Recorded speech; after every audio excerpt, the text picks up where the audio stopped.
Duhovne habla, dice algo, pero no convence, y definitivamente creo que ha perdido total credibilidad, no solamente el gobierno, sino el presidente. Y cuando un presidente pierde credibilidad, nadie confía en nada. Alfredo Blanco, ¿cómo te va? ¿Qué tal? ¿Cómo estás, ¿Cómo Ricardo? andas, querido? ¿Cómo es esto de los precios observados? A ver, hagamos un poquito de historia. Coincide en realidad el principal fracaso del gobierno. El principal, habrá tenido seguramente áreas en que ha habido problemas, pero el principal fracaso obviamente ha sido el intento de estabilizar la economía, que para colmo el gobierno al asumir había planteado que era una tarea relativamente sencilla, ¿no? Y ha pasado por varias etapas, pero yo creo que nunca ha modificado sustancialmente su diagnóstico. No. Recordarán los televidentes que comenzamos con un programa que se llama Programas de Metas de Inflación, que era básicamente la idea de que el Banco Central fijaba una tasa, la tasa de la política monetaria, y a través de esa tasa, digamos, lograba doblegar las expectativas y la evolución de los precios, ¿no? La expectativa inflacionaria y la evolución del nivel general de precios. Eso, bueno, comenzó a hacerlo, subía la tasa, en algún momento la tasa que era la tasa de la política monetaria era la tasa de las LEBAC de corto, después fue de los pases activos del Banco Central, en fin. Pero llegó un momento que dijo, bueno, que en realidad el programa de metas de inflación, que lo cambiaron, recordarás en diciembre, hace un par de años, pero después llegó un momento y dijo, bueno, está bien, el programa de metas de inflación no da resultado, vamos a pasar a otra cosa. La otra cosa era decir, como se dijo el año pasado, hasta junio de 2019 la cantidad de dinero en la economía no va a aumentar, la cantidad nominal de dinero no va a aumentar, es decir, y este año ya anunciaron de que eso se iba a prorrogar hasta fin de año, es decir, yo controlo la base monetaria, entonces en algún momento los precios van a dejar de crecer. Bueno, eso no ocurrió tampoco. Esta mirada exclusivamente monetaria del fenómeno de la inestabilidad demostró que hasta el presente no había dado resultados. En el medio tuvimos la corrida cambiaria del año pasado, la concurrencia al Fondo Monetario, el acuerdo con el fondo y un apoyo digamos, de una magnitud impensada del Fondo Monetario Internacional de Argentina. Bueno, y sin embargo, parece que nada de eso alcanzó. Nosotros hemos dicho aquí, lo dijimos el primer día, que la idea de que solo con lo monetario se iba a resolver el problema de la inflación argentina era, en el mejor de los casos, ingenua. Sí, entonces, finalmente, cuando este primer trimestre la tasa de inflación no solamente aparece como elevada, sino que creciente, culminando en el último dato de marzo, en el 4,7. ¿Cuánto? ¿54 interanual? Interanual tenemos 54%. Tenemos acumulado en el primer trimestre 12%. 12%, ya. Y si uno mira cuánto es el acumulado de alimentos, es todavía más, lo cual pega más duro sobre todo sobre los sectores más vulnerables de la sociedad. Entonces ahí dice, bueno, vamos a hacer otra cosa. Y la otra cosa fue, yo diría, hay como grupos de medidas tendientes a un objetivo. Tendiente a morigerar la variación del nivel general de precios está lo que vos mencionabas, los precios esenciales, como se ha llamado. Es decir, veníamos con los precios cuidados y que todavía van a estar vigentes un par de meses, y se dice, bueno, va a haber 60 productos, 62 productos, elaborados por las 16 empresas grandes, así que empresas que tienen poder sobre el mercado, que los vamos a mantener hasta fin de año. Entonces comienza la conversación, por eso yo digo esto de precios conversados. Comienza claro. La conversación para ver cómo hacemos. Bueno, eso por un lado. La pregunta es, ¿da resultado o no da resultado? Yo no ascribo a la idea de decir nunca va a dar resultado.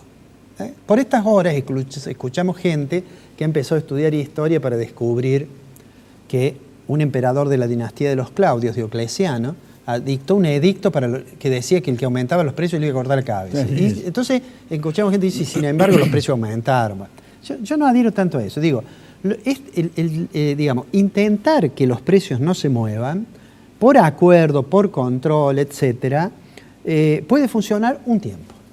Pero no puede ser esa la estrategia antiinflacionaria, porque no se puede mantener permanentemente ese control o ese acuerdo. Eso significa que en el corto plazo es altamente probable que veamos que decrece la tasa de inflación.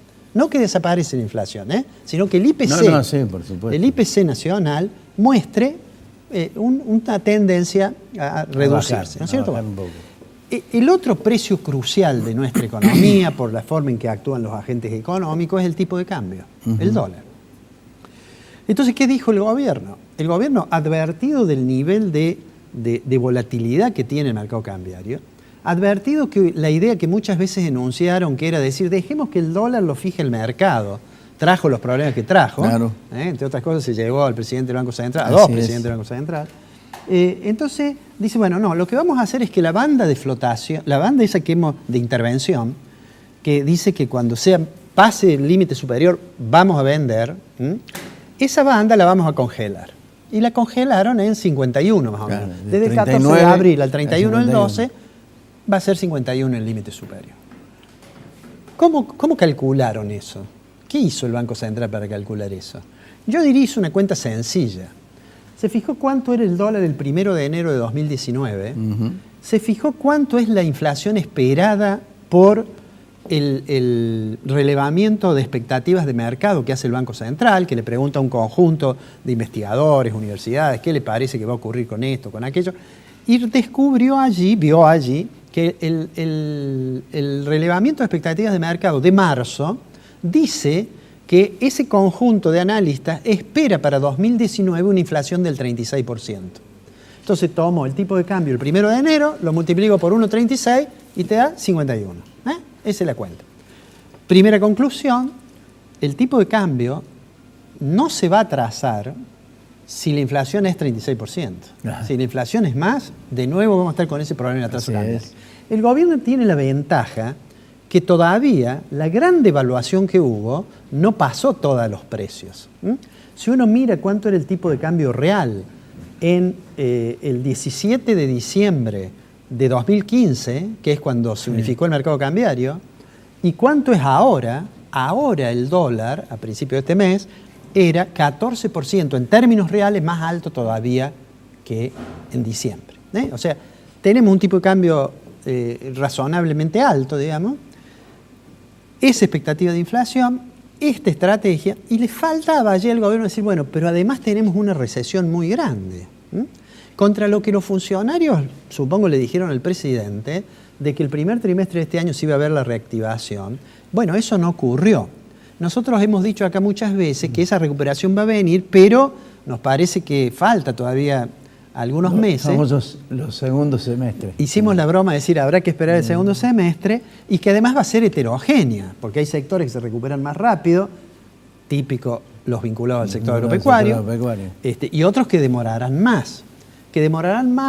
Y que dependerá centralmente de lo que pase con la inflación y con las recuperaciones salariales en el marco de las discusiones paritarias.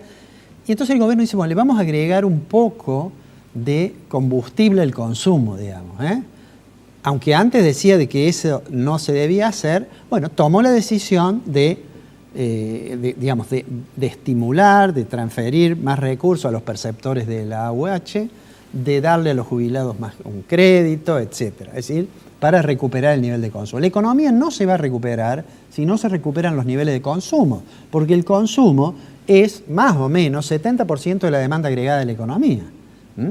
Entonces, eso es lo que tiene el gobierno, digamos, por delante. Conclusión, no tiene un plan antiinflacionario. No. El diagnóstico sigue siendo un plan económico.